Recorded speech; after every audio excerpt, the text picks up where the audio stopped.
আজকের এই আলোচনা কন্যা রাশির চিত্রা নক্ষত্র নিয়ে। পাশ্চাত্যের বিখ্যাত জ্যোতিষী কিরো তার কিরো অমনিবাস বইয়ে আপনাদের সম্পর্কে কি বলেছেন সেই বিষয় নিয়ে আজকের এই ভিডিও। তো এই ভিডিওতে আপনারা রিকোয়েস্ট করেছেন যে আপনাদের সম্পর্কে বলতে, বিভিন্ন নক্ষত্র তাদের ভিডিও পাচ্ছি, আপনারাও পাচ্ছেন। অবশ্যই আপনারা কমেন্ট করে জানাবেন কতটা সন্তুষ্ট হতে পারলেন। যদি এই ভিডিওর ভিউ 5000 ক্রস করে যায় তাহলে আপনারা আবারও আর একটা ভিডিও পাবেন। তো আমি শুরু করছি। কিরো বলেছেন যে আপনারা স্বীয় কার্য সম্পাদনে অনেক বেশি কৌশলী, নিজস্ব তেজ, শক্তি এবং আপনাদের চিত্তের দৃঢ়তা অনেক বেশি। আপনি অত্যন্ত পরিশ্রমী এবং রোমাঞ্চকর দুঃসাহসিক পরিস্থিতির সম্মুখীন হতে কখনো ভয় পান না। আপনার মধ্যে রয়েছে অপ্রিয় সত্য ভাষণ এবং সম্মুখ আঘাতে শত্রু সৃষ্টি করার প্রবণতা। মাঝে মাঝে কটূক্তি করা আপনার স্বভাব। আপনার এই শ্রেয়শক্তি মানুষের মধ্যে জ্বালা সৃষ্টি করে। আপনার দৃষ্টি অত্যন্ত প্রখর। আপনি সমালোচনা প্রিয় মানুষ। ছোটোখাটো ব্যাপারে বিরক্ত হন আপনি। গঠনমূলক কাজ, ইঞ্জিনিয়ারিং, ফ্যাক্টরি নির্মাণ এই সংক্রান্ত কাজে আপনি দক্ষ। আবিষ্কার করা নতুন যন্ত্রপাতি ব্যবহার করতে আপনার ভালো লাগে। কুশলী অস্ত্র চিকিৎসক আপনি। দক্ষ চিকিৎসক হিসেবে এবং সূক্ষ্ম যন্ত্রপাতি ব্যবহারে আপনার দক্ষতার পরিচয় পাওয়া যায়। আপনি প্রগতিশীল বৈজ্ঞানিক আবিষ্কারে অনেক বেশি উৎসাহিত হয়ে থাকেন। দার্শনিক এবং চিন্তাশীল ব্যক্তি হিসেবেও আপনি নিজেকে প্রকাশ করতে সক্ষম হয়ে থাকেন। এদিকে কৃষিকাজ, ভূমি উন্নয়ন, প্রাচীন পন্থা বর্জন করে নতুন যন্ত্রপাতি ব্যবহার এই সমস্ত বিষয়ক আবিষ্কারকে আপনি অনেক সম্মান করেন এবং এই বিষয়ে কাজ করতে আগ্রহ বোধ করেন। তবে আকস্মিক দুর্ঘটনাই হচ্ছে আপনার ভাগ্যের লিখন। কিরো বলছেন যে অগ্নি এবং আগ্নেয়াস্ত্র এই সমস্ত থেকে আপনার বিপদ ঘটার সম্ভাবনা বেশি। আপনি সব ধরনের উদ্যোগে সহজেই সাফল্য লাভ করে থাকেন। তবে মনে রাখবেন, ব্যাধি অপেক্ষা আকস্মিক দুর্ঘটনাই আপনার কষ্ট বেশি হয়। অস্ত্র চিকিৎসকের ছুরি অনেকবার আপনার দেহকে স্পর্শ করে থাকে, অর্থাৎ আপনার অপারেশন থিয়েটারে যাওয়া লাগে বা অস্ত্রোপচার হয়ে থাকে আপনার শরীরে, এই কথাই তিনি বলছেন। আপনি লাল রং, গাঢ় লাল রং, গোলাপির মধ্যে যাবতীয় ফিকে রং এগুলো ব্যবহার করতে পারেন, এগুলো শুভ রং। এছাড়াও চুনি, গোমেদ, লাল রঙের পাথর, হীরা, ব্লাডস্টোন এগুলো আপনি ব্যবহার করতে পারেন, এগুলো আপনার জন্য শুভ। আপনি চিন্তাশীল, অপ্রচলিত বিষয় সম্বন্ধে জ্ঞান পিপাসু এবং নিজের খোলের ভিতরে গুটিয়ে থাকতেই পছন্দ করেন। মানুষের প্রতি আপনার দৃষ্টিভঙ্গি হবে সমালোচনাপূর্ণ এবং মন তাদের সম্বন্ধে সবসময়ই সন্দিহান থাকবে। আপনি ধৈর্যশীল এবং বিবেকবান ব্যক্তি, কিন্তু আপনার জ্ঞান, তথ্য, কর্তব্যনিষ্ঠার যথেষ্ট স্বীকৃতি আপনি কখনোই পাবেন না।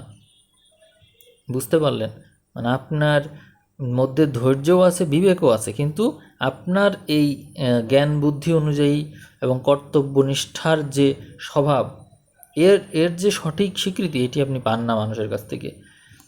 পুরানো বই, লাইব্রেরি এবং জাদুঘর আপনার প্রিয় এবং এই সমস্ত বিষয় নিয়ে আপনি লিখতেও খুব পছন্দ করেন। আপনার জীবনে দেখা যায় যে আপনি সব রকমের কাজকর্মে প্রবল ঝোঁক রাখেন এবং খুব পরিশ্রমী মানুষ। জীবনে আপনার সাফল্যও আসে, সুনামও অর্জন করে থাকেন অবশেষে। আপনি যে সময় জন্মগ্রহণ করেছেন, এই সময় যারা জন্মগ্রহণ করেছে তারা কি কি কর্মে বিশেষভাবে সফল হয়েছিলেন তা কয়েকটা বলি। কেউ ছিলেন লেখক, কেউ দার্শনিক, রাজনীতিবিদ, ধনী ব্যক্তি, ব্যবসায়ী, চিত্রাভিনেত্রী, চলচ্চিত্রকার, ভাষাবিদ, কৌতুক অভিনেতা। তাহলে আপনারা বুঝতেই পারছেন এই সমস্ত ক্ষেত্রে আপনারা নিজেরাও চাইলেও উন্নতি করতে পারেন।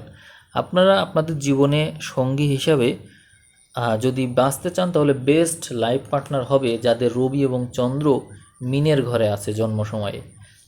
এছাড়াও আপনারা চাইলে মকরের ঘরে যদি কারো রবি বা চন্দ্র থাকে জন্ম সময়ে, তাদেরকে জীবন সঙ্গী হিসেবে বেছে নিতে পারেন।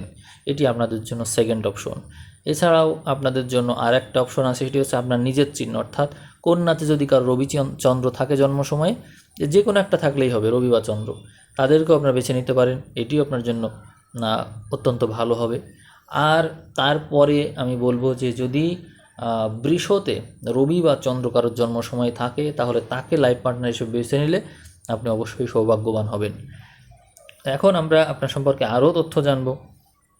আপনি জীবনে অবশ্যই সফল হবেন, তবে আপনি মেধাবী এবং স্মৃতিশক্তির এক আশ্চর্য সমন্বয়, এগুলো আপনার মধ্যে খুব ভালোভাবেই আছে।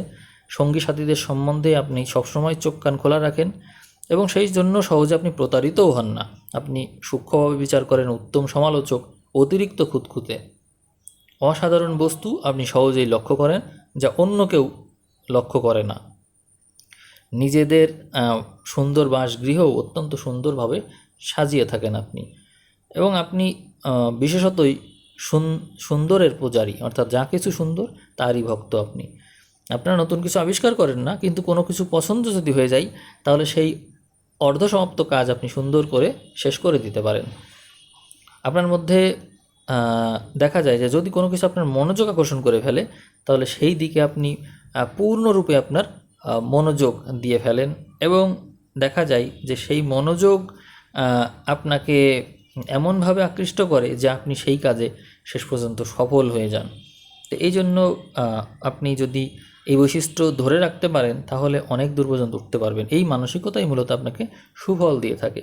আপনার মর্যাদা জ্ঞান প্রখর, আইন এবং শৃঙ্খলা খুব পছন্দ করেন, চমৎকার আইনজ্ঞ এবং তান্ত্রিক হিসেবেও আপনি মেধাবী।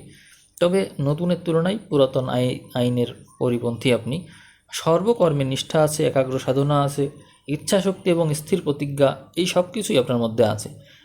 উৎকৃষ্ট বৈজ্ঞানিক গবেষক অথবা ব্যবসায়ী হিসেবেও আপনি সফল হতে পারেন।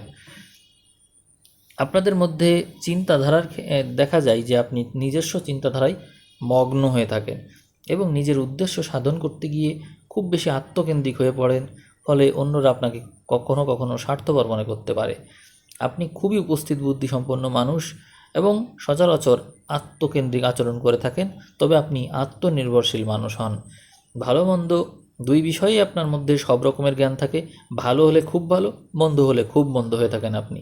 অর্থপ্রিয় ব্যক্তি যদি হয়ে থাকেন আপনি, তাহলে অর্থ উপার্জনের জন্য সব রকমের পথেই আপনি চেষ্টা করে থাকবেন, এবং দেখা যাবে যে জীবনে কোনো একটা কাজে যদি আপনি মানিয়ে নিতে পারেন, তাহলে সেইটা কাজ নিয়ে অনেক দূরে এগোতে পারবেন। প্রেমের ব্যাপারেও আপনারা খুব বেশি দ্বিমনা, অর্থাৎ এই তো অতি ভালো, এই তো অতি মন্দ, কাউকে পুরোপুরি আত্মসমর্পণ করে নিজের মন তাকে দিয়ে দিতে পারেন না। অত্যন্ত ধর্মপ্রবণ, অল্প বয়স থেকেই ধর্মপ্রবণ, কিন্তু এই ধর্মপ্রাণ মানুষ এবং পবিত্র মনা হলেও দেখা যায় যে একবার যদি সংযম হারিয়ে ফেলেন, তাহলে কিন্তু আপনার জীবনে ভীষণভাবে পরিবর্তন আসে। আপনি যেন নষ্টই হয়ে গেলেন, উল্টো হয়ে যায় আচরণ, অর্থাৎ ভালো তো খুব ভালো, মন্দ হলে খুব মন্দ, অর্থাৎ একবার যদি চরিত্র ভ্রষ্ট হয়, তাহলে আপনি টোটালি ধ্বংসের দিকে এগিয়ে চলে যেতে পারেন। তবে আপনি আপনার নিজস্ব বুদ্ধিমত্তা, এইটার কারণে আপনি আপনার চরিত্রের দোষও অনেক ক্ষেত্রে ঢেকে ফেলতে পারেন। উপস্থিত বুদ্ধি এবং আপনার যে বাচনভঙ্গি, সেটা দিয়ে অনেক কিছু আপনি লুকাতেও পারেন। আপনার সহজে অসুখ বিসুখ হয় না, কিন্তু মজার ব্যাপার হলো কোনো ব্যাধি সম্পর্কে জানতে পারলেই মনে হয় যে এই বুঝি এই রোগটা আমার হয়েছে, এরকম মনে করেন। এরকম ভাবা আসলে উচিত না। আপনার রুচিবোধ অত্যন্ত সূক্ষ্ম খাবার ব্যাপারে, এই জন্য খাওয়ার ক্ষেত্রে আপনি কখনও অপরিষ্কার অপরিচ্ছন্নভাবে পরিবেশিত হলে সেই খাবার কখনো খাবেন না। সুচারুভাবে পরিবেশিত হতে হবে, তাহলে আপনি খাবেন, সেটাই আপনার জন্য উচিত হবে। পরিবেশের প্রভাবও অত্যন্ত বেশি আপনার উপর। সামান্য শৃঙ্খলা বা বিরক্তি আপনার স্নায়ুর উপর প্রচণ্ড চাপ ফেলে এবং পরিপাকে বিঘ্ন ঘটায়, হজম আর হতে চায় না। সহসাই দেখা যায় যে আন্ত্রিক গোলযোগ শুরু হয়ে গেল, কোষ্ঠকাঠিন্য, আমাশয়, এই সমস্ত আক্রমণ হয়। ফুসফুসের রোগ হতে দেখা যায় কখনো কখনো, কাঁধে এবং হাতে পিঠে স্নায়বিক বেদনাও হতে পারে আপনার। আপনি মনে রাখবেন যে আপনার এই মেরুদণ্ড কিন্তু খুব বেশি শক্তিশালী না, খুবই নরম হাড়যুক্ত মানুষ আপনি। এই জন্য সূর্যরশ্মি এবং মুক্ত বায়ু সেবন করবেন, এটিই আপনার জন্য মহৌষধ। সবসময় কথা মনে রাখবেন।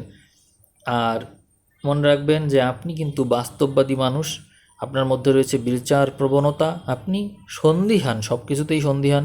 বিচক্ষণতার কারণে এমনটা হয়ে থাকে। পর্যবেক্ষণ করেন খুব বেশি, আপনাকে তো প্রতারিত করা যায় না, আপনি প্রতারিত হন না, কিন্তু যদি আপনি আপনার বিচার বুদ্ধি, এই বিচক্ষণ ক্ষমতা, এগুলোকে যদি আপনি সাময়িক ত্যাগ করেন, তাহলে কিন্তু আপনাকে সহজে প্রতারিত করা সম্ভব হবে। আপনার মধ্যে নির্ভুল এবং দৃষ্টিভঙ্গি হিসাবে কিন্তু রয়েছে আশ্চর্য রকমের জ্ঞান, এবং আপনি দেখবেন যে কোনো কিছুই আপনি আগে থেকে প্রেডিক্ট করতে পারেন। তো সেইগুলো আবেগে পড়ে কিন্তু নষ্ট হয়ে যেতে পারে। সেটা যেন নষ্ট না হয় এদিকে অবশ্যই খেয়াল রাখবেন। আইন শৃঙ্খলা এবং নিয়মানুবর্তিতা আপনি মানে বরাবরই পছন্দ করেন। এই ছিল আপনার সম্পর্কে বিশেষ তথ্য। আপনি আশা করছি যে নিজের সম্পর্কে অনেক তথ্য আপনি জেনেছেন, সামনেও আপনি আবার ভিডিও পাবেন। এখন এই তথ্যগুলো যে জানলেন, কেমন লাগলো ভিডিও, এই কিরোর বই থেকে আপনাদেরকে পড়ে শোনালাম। যদি ভালো লাগে, যদি উপকৃত হন, অবশ্যই কমেন্ট করে জানাবেন। ভিডিওর ভিউ 5000 ক্রস করলে আবার আপনারা নতুন ভিডিও পাবেন। তাহলে সবাইকে ধন্যবাদ জানিয়ে আমি আজকের ভিডিও এখানেই শেষ করলাম। ধন্যবাদ।